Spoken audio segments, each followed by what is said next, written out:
and welcome to a special edition of EWTN's On Location Bookmark, coming to you from the Napa Institute. Our guest author is Father William Watson, S.J., who, along with Ritchie Roman, wrote a book, Mercy, A Sacred Story. Always great to be with you. Great to be here, Doug. Thank you so much, and fun to be at Napa here. Yeah, absolutely. What makes this a sacred story?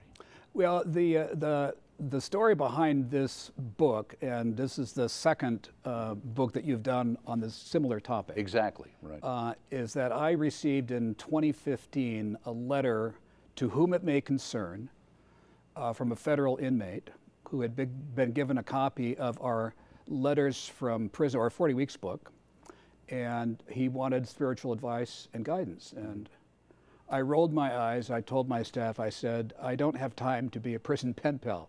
Okay. And so a Catholic deacon who had given him the 40 Weeks book told me to call him. So I called Deacon Pat, and he said, Father Bill, he's the real deal. I've known him since he's been a teenager.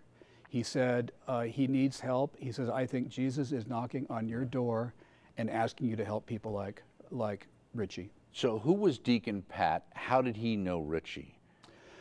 Deacon Pat ran a transitional house in Long Island. He had a formula. He was a Catholic deacon. It was sponsored by St. Vincent de Paul Society. Okay. He had a very successful formula. He only took older prisoners coming out because he said the younger guys just want to go back into the big house. Okay. So he had about an 8-week program. There were no doors. They don't want to go back on the street. They actually want to go back into the big house. There's 3 meals a day. They like prison life. I see. And the people who are the long-timers want to get out. Mm-hmm. So Deacon Pat ran this place. He had known Ritchie for any number of years as a guide, in and out of trouble. Ritchie was given up for adoption. He had bad adoptive parents. It's kind of a classic story of no love and a lot of violence. And so Deacon Pat kind of took him in, and Deacon Pat gave him a copy of this book. Mm-hmm. And Deacon Pat said, you need to work with him. So I thought, okay, how can I spin this? So I put my Jesuit Magis cap on there, and I thought, how can I do something greater? Does Father Spencer let you use that name? He does indeed. In fact, we were co-founders of the original Magis Institute. He pushed you out, huh? He pushed me. You know him. You've worked with him. So I wrote Ritchie and I said, if you start the program over again, and once a month you send me your questions for each of the 4 weeks for that month, I will give you spiritual advice if you allow me to put our correspondence into a special edition of 40 Weeks for other prisoners. And he was just delighted with that. Right. So. Now, you talk about in here about the letters from prison and dealing with him. How did you get to know Deacon Pat then? Well, I got to know Deacon Pat because Ritchie gave me his contact information to vouch for who he was. I see. So that was your first encounter. That was my first encounter. And if you go back, and it's in this book, but it's also in the letters from prison. So all the preliminary letters were between myself and Deacon Pat, for me to kind of get a sense, is this guy legit? Should I do this or not? So there's a whole series of back and forth between myself and Deacon Pat, and then initial letters between myself and Ritchie Roman. And Ritchie Roman is an alias to protect his title because he's in a federal penitentiary. Right. And in reading how you go through this, one of the things early on in the book about when you made contact, Ritchie told me that Deacon Pat had been murdered on the 3rd of the month. What happened to him? Well, this was close to the end of our project and right at the time of the publication of Letters from Prison. And I got a call. I was driving actually to have lunch with Dean Kuntz in California, and I got a call, one of those, no number calls, and it was Ritchie telling me that Deacon Pat had been murdered. Right. And what had happened in this transitional house, they keep people for 8 weeks. A new guy had come in, apparently had some anger issues, and Deacon Pat runs a tight ship, and you have to do this and you have to do that, and the guy didn't like it, so he stabbed him about 11 times and murdered him. And the prisoner was on the run for 6 months. They finally captured him. Well, yeah, it was in Roosevelt, was actually on the island, where it took place. Now, when people hear that, they say, well, see, then why are we bothering with this? Here's a good man. He's trying to do good work, and he ends up having somebody stab him. Right. Well, Was that a waste? well, it's the work that he wanted to do. Jesus had the same problem. He was a good man. Was his life a waste? Deacon Pat influenced hundreds of people. And I'm working with his brother in Dallas, on prison ministry. And we're trying to get basically a biography of Deacon Pat written, because we think, maybe one day he will be one of the blessed. Well, he's basically a martyr for the faith He is. in what he did in a modern day sense. The other thing that Ritchie's other close confidant, I don't know if he doesn't seem to be on a lucky streak, was Father Michael Judge, who a lot of us from New York remember because of 9/11, Right. who got killed. He was like the fire department chaplain in New York. Right. And Ritchie had met him at an AA meeting when Ritchie was in his 20s. And he heard Father Judge's testimony, and he asked Father Judge if he would be his sponsor. And he said, of all the people that he's known in his life, he thinks that Father Judge knew him the best. But apparently Father Judge was a very merciful father figure to him, because Ritchie didn't really have a father or a mother figure. And Father Michael Judge was victim 0001 in the World Trade Center. He was the very first listed casualty. Right. You mentioned important here, we must take heart that God's mercy always finds us and always sends us angels our way to help us. Some are spiritual beings like the saints and the angels, and some of these angels will be friends in this life like Deacon Pat and Father Judge for Ritchie. Have you had that experience as well in your own life? Yes, there are, in fact, a very good friend of mine, Father Casey Bailey, who entered the Jesuits a year after me. I've known him for 46 years. He left after being a priest, became a Trappist, and he's been my spiritual director for 17 years and a friend for 46. Right. I was told he had a massive heart attack on Sunday. They didn't think he was going to make it, but he came through quadruple bypass yesterday, and I would have been devastated to lose him. So he's been an angel for me for many, many years. He knows my story, Doug. Right. Like no one else does. Now you also had, you lost Bishop George V. Murray, right? Yes. Jesuit, great Jesuit, who died last year, right? Yes. Right after the imprimatur was given Yes, for the book. this is the very last book that Bishop Murray gave the imprimatur to before he died. We were good friends. We knew each other as Jesuit priests at Georgetown. Okay. And then he was picked by Cardinal Hickey to be president of the Consolidated Catholic High Schools in Washington, and then made an auxiliary in Chicago under Bernardine. Right, right. I think, yeah, I'm pretty sure he was the one. He was at one of our family celebrations. Yeah. We were up in Canton, Ohio, and so he was a very, very nice man. He was remarkable. He was loved by the left and the right. He could move in any crowd. He really could. He really could. Yeah. And he had perfect Latin. That's I right. remember too. Right. You say, I named the book Mercy, a Sacred Story, because of what Ritchie said in one of his letters. What did he say? Well, he talked about, I have people at a certain point in the 40 Weeks program, they have to come to the title for Jesus or God that speaks most profoundly and personally to their heart. And the word that Ritchie chose was mercy, my God of mercy. Mm-hmm. So I'm using Ritchie's word and title for Jesus as the mercy of Jesus to him. Okay. Now, when you were writing in the section about the letters to Deacon Pat and to Father Bill, going back and forth, you've got a letter you wrote to Deacon Pat, said, so my desire has been to reach this population of people on life's margins who need Christ's mercy in very real ways. Why? And when did you first feel compelled? Well, I've been doing retreat and spiritual ministry work for a very long time, and I think part of that was the call to, it was before Pope Francis, but to reach people on the edge. It's part of the Great Commission and part of the corporal works of mercy. Visiting the sick, visiting the imprisoned. And I had no way of basically being able to do that. I had not planned to do that book, Letters from Prison. Mm-hmm. I had other ones. I was going to do a book for priests, which we did do, but I had never planned to do this. And it really was, Jesus knocking on my door. And this book has had very great use by many, many people now. So. Now, there's a letter in here as well when Deacon Patrick wrote back to you, and he mentioned something called the Matt Talbot Retreats. What are those? Matt Talbot was, in fact, I worked as a novice at the Matt Talbot Center in downtown Portland, Oregon. So he was obviously a Catholic person who was probably a reformed alcoholic. I don't know all of his story. Right. But there's many Matt Talbot centers in the United States. So a Matt Talbot retreat was probably a come to Jesus retreat, you know, around for AA and things like that. I see. Okay. That's my guess. Right. Now, you talk about here about the fact that have other prisoners reached out to Sacred Story Institute for spiritual help? Have they? We get And did they hear it from Ritchie? Did he recommend other people, or is it just happen? a letter about once a month. How do they hear about it? They get a copy of the book. Somebody sends them a copy of the Letters from Prison book. Okay. And I make a commitment to write to everyone if they keep writing. And no one has had the staying commitment that Ritchie did. Really? So, and there's a lot of, the wreckage out there on the things, you know, I've gotten people before sentencing, one young gentleman who was in his 20s, who turned himself in for abusing his younger daughter. Okay.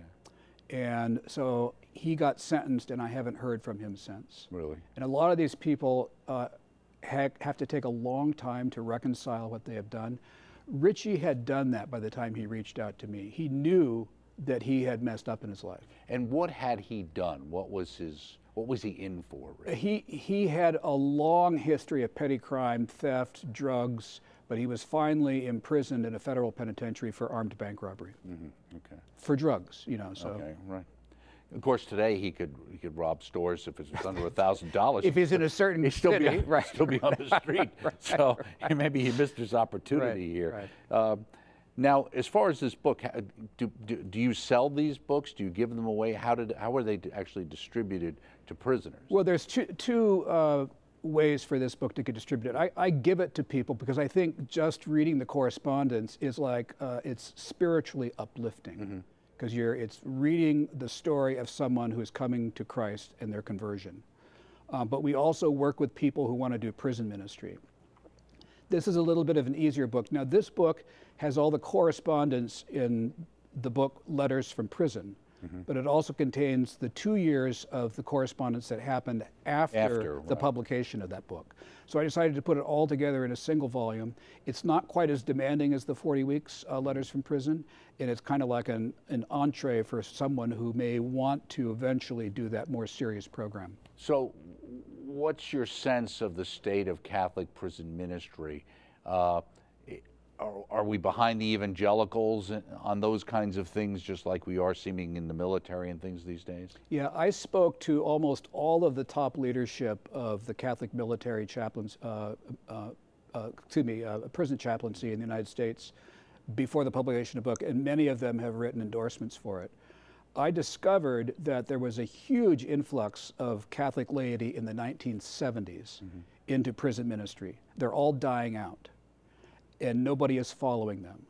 So the vast majority, kind of like the Vatican II call of the laity. yeah, that's right. You know, the involved. social activism Right, and things like okay. that. So basically, the cliff has happened, and they're being replaced principally by evangelicals and Muslims.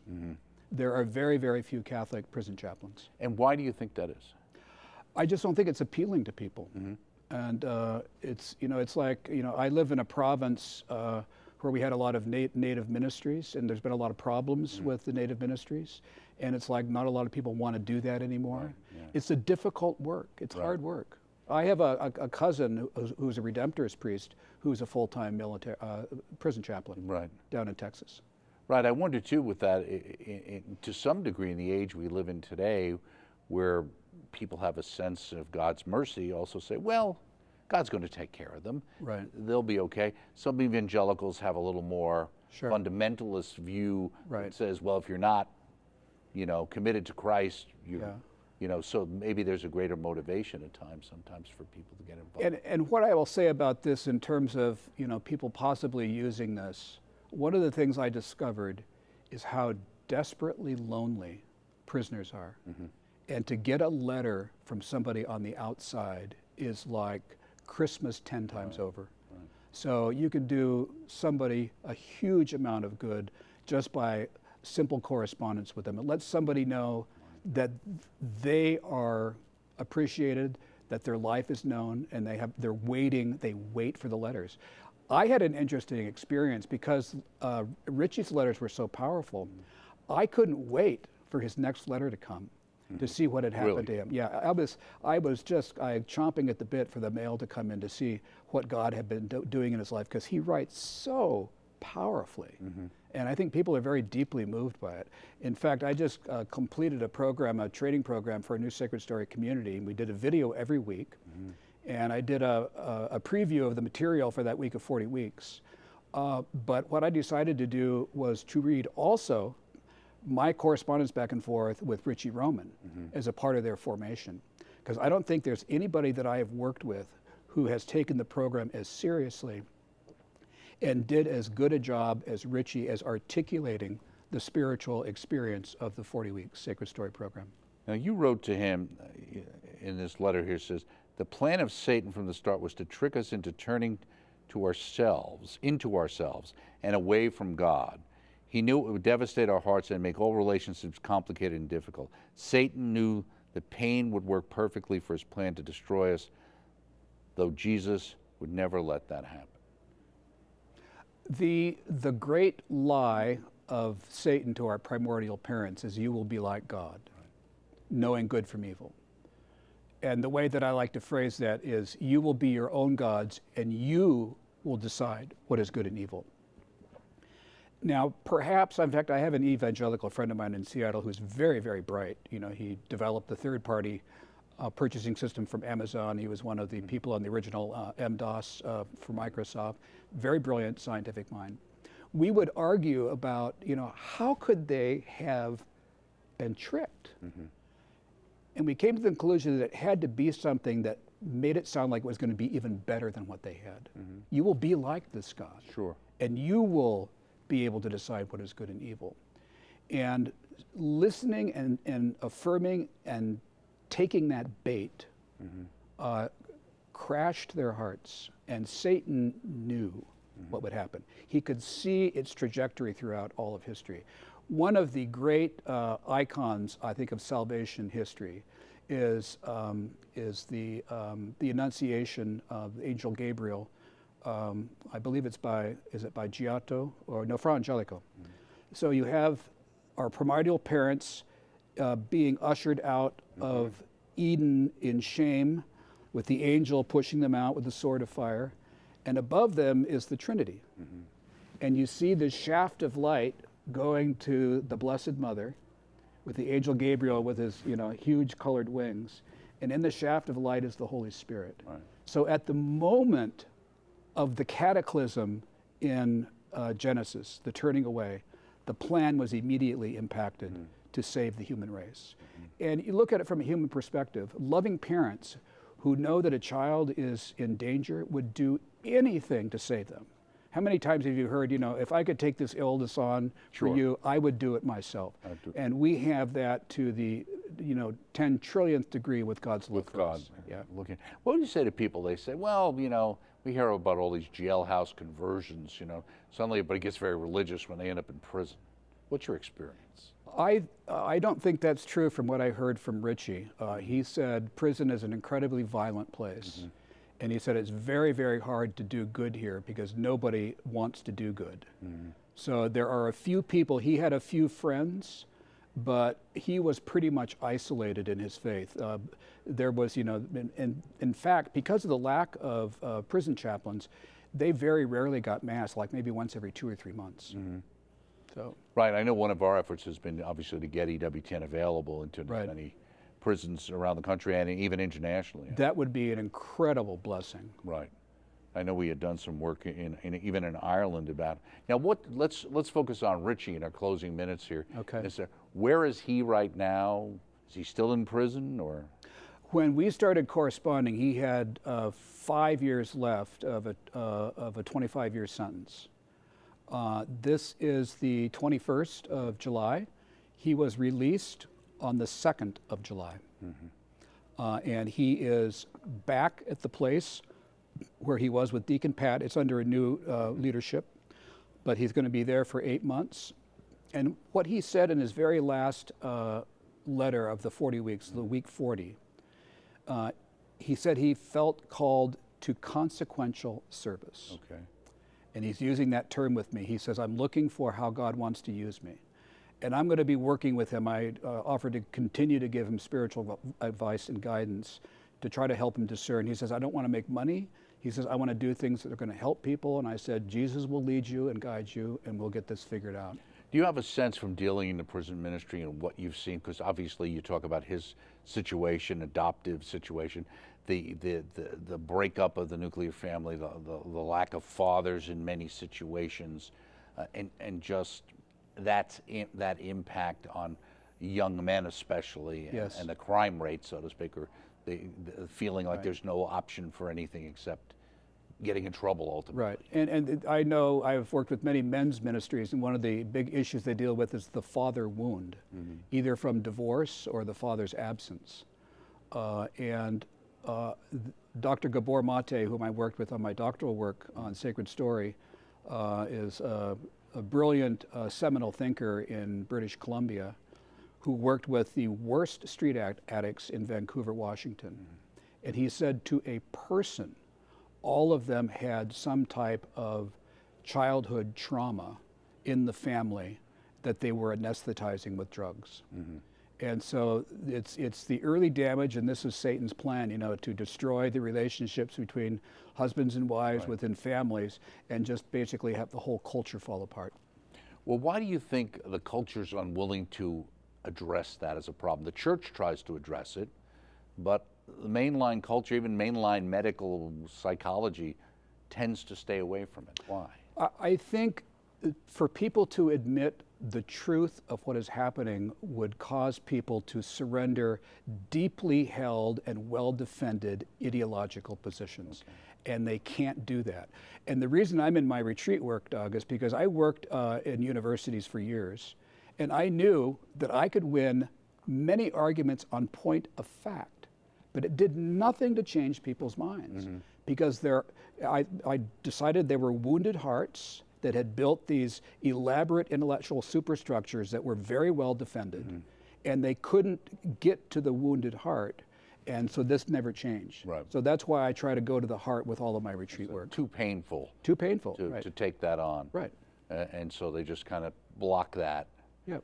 And say that that's not the answer. Now, for people who are watching the show, and you were talking about the lack of Catholic involvement in prison ministry to the degree it maybe used to be, how would somebody who say, well, maybe I would like to do that, but I am a little nervous about that kind of thing, Sure. How do I go about it? How do I know I'm going about it the right way? Well, we can work with people who are interested in doing this. We have a set of guidelines on our website that I've culled from different sources of people who do work in prison ministry, especially with correspondence and letter ministries. There are things that you never do. You never give your real name. You never give your real address. But you correspond with them. I see. So I have all of the guidelines, and I've shared that with the Knights of Malta. The Knights of Malta have adopted our 40 Weeks Letters from Prison book. So any parish that wants to do outreach to your local prison, your jail, you can come to our website, work with us. We'll get you the books, and you can start a letter writing program. What is for your the website? prisoners. Why don't you mention one? Sacredstory.net is our website. Now, if somebody, maybe there's a parish out there or something, you say, well, could we get a bunch of books, or could we fund a bunch of books to be sent to local prisoners or something? How would they go about that? They would have to work with us, and prisons have very strict rules in terms of how books come to them. So it would have to come to an individual. I see. And it would have to be sent from something like Amazon. Okay. They would not be able to send a private package to somebody in prison. Okay. Now, my cousin, Tim Watson, was able to drop in the prison library in the Seattle prison a whole set of my 40 Weeks Letters from Prison, but because he worked there. I see. So if there's a prison chaplain who works in the prison, you have access to giving free books to the library. I can work with you on that. Right, or they could find out who that might be and That's see right. if there's an opportunity as That's well. right. You have another book in the works related to this, or what's next? Well, I'm going to be meeting Ritchie sometime in the future, and I think probably the next book is going to be, what happens with his life beyond this. Absolutely. After checking the first two books out, we'll want to find out. Excellent. Mercy, A Sacred Story, Ritchie Roman, and William Watson, S.J. Thank you so much, Father Bill, for joining us here, our special EWTN bookmark. Again, that's the title of the book. Find out about prison ministry And join us next time right here on EWTN's Bookmark. Thanks.